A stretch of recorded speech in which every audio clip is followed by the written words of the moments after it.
श्री कृष्ण की बाल लीलाओं से जुड़े कई रोचक किस्से हैं। ऐसा ही एक किस्सा है कालिया नाग का।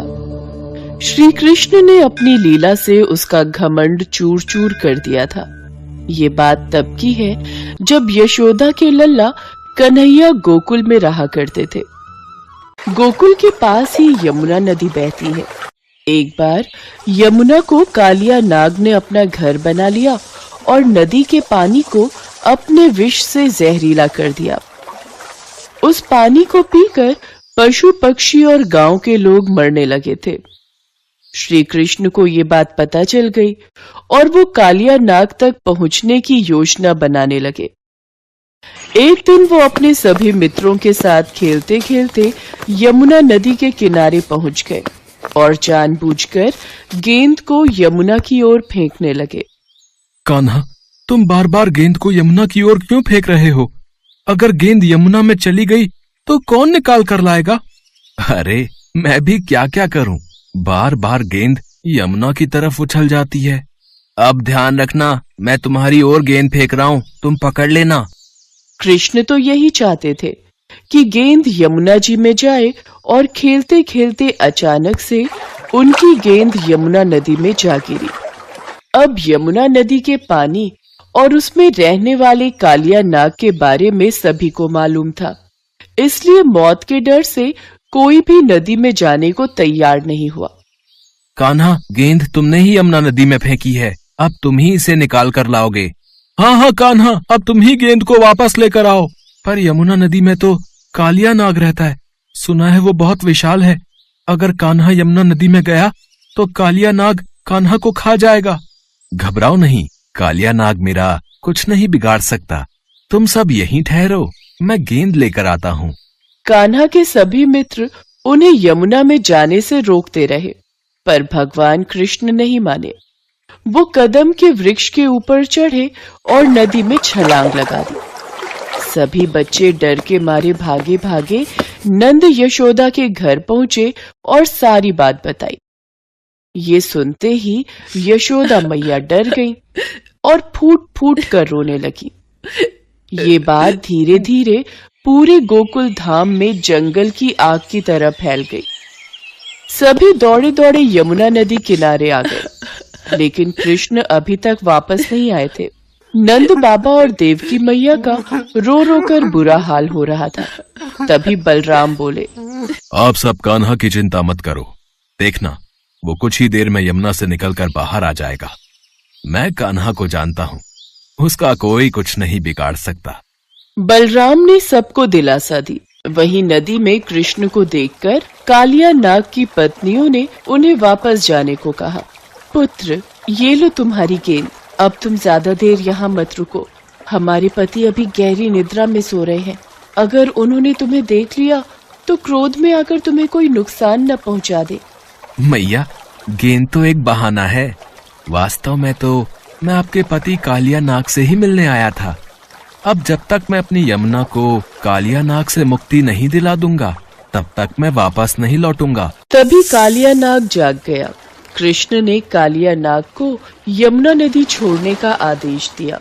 यदि तुम जान की सलामती चाहते हो तो यमुना को छोड़कर चले जाओ। तुम ठहरे छोटे से बालक, मैं तुम्हें चेतावनी देता हूँ कि तुम यहाँ से बचकर चले जाओ, वरना मेरे जहर से तुम नहीं बच पाओगे। मेरी शरण में जो कोई आता है मैं उसे क्षमा करके छोड़ देता हूँ, पर लगता है तुम बहुत हठी हो, तुम ऐसे नहीं मानोगे। कृष्ण और कालिया नाग की जोरदार लड़ाई हुई, जिससे सभी देवी देवता भी भयभीत हो गए। काफी समय तक भगवान कृष्ण और कालिया नाग में युद्ध चलता रहा। यमुना तट पर नंद बाबा और यशोदा मैया के साथ सभी गोकुलवासी यमुना की ओर नजरें टिकाए रो रहे थे। मेरा लाल, मेरा कान्हा, वापस आजा मेरे बेटे, मेरा कान्हा।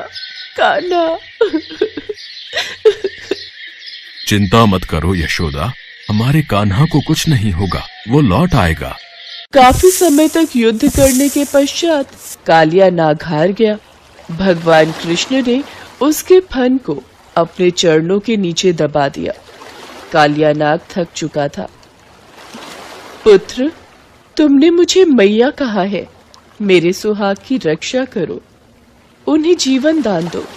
सुनिए, आप भगवान कृष्ण से क्षमा मांग लीजिए। ये कोई साधारण बालक नहीं, ये तो साक्षात नारायण का अवतार है, जिनके दर्शनों के लिए सभी देवी देवता, प्राणी और समस्त लोकवासी व्याकुल रहते हैं। आज उनके चरणों में आपको स्थान मिला है, इनसे क्षमा याचना कीजिए, ये आपको क्षमा कर देंगे। त्राहिमाम, त्राहिमाम। हे प्रभु, मुझे क्षमा कर दीजिए। आपको पहचानने में मुझसे भूल हो गई। मैं आपकी शरण में आया हूँ, मुझे जीवन दान दीजिए। ठीक है, मैं तुम्हें जीवन दान देता हूँ। अब तुम यमुना नदी को छोड़कर वापस अपने स्थान रमणक द्वीप पर लौट जाओ। प्रभु, वहाँ गरुड़ पक्षी मुझे मार डालेगा, मैं वहाँ कैसे जाऊं?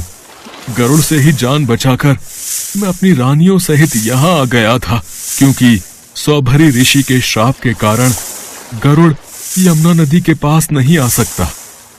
वो अब तुम्हें कुछ नहीं कहेगा। मेरे चरणों के निशान तुम्हारे फन पर हैं। उसे देखकर गरुड़ तुमको नहीं मारेगा। चलो, अब मुझे बाहर ले चलो। जो आज्ञा प्रभु। इसके पश्चात कालिया नाग श्री कृष्ण को अपने फन पर उठाकर यमुना नदी से बाहर आ गया। श्री कृष्ण कालिया नाग के फन पर नृत्य करने लगे। नंद बाबा यशोदा मैया के साथ सभी गांव वाले कृष्ण को ये लीला करते देख अचंभित हो रहे थे। गोकुल का वातावरण प्रसन्नता से भरा हुआ था। सभी के चेहरों पर खुशी थी। देवी देवता भी भगवान कृष्ण की ये लीला देखकर मोहित हो गए।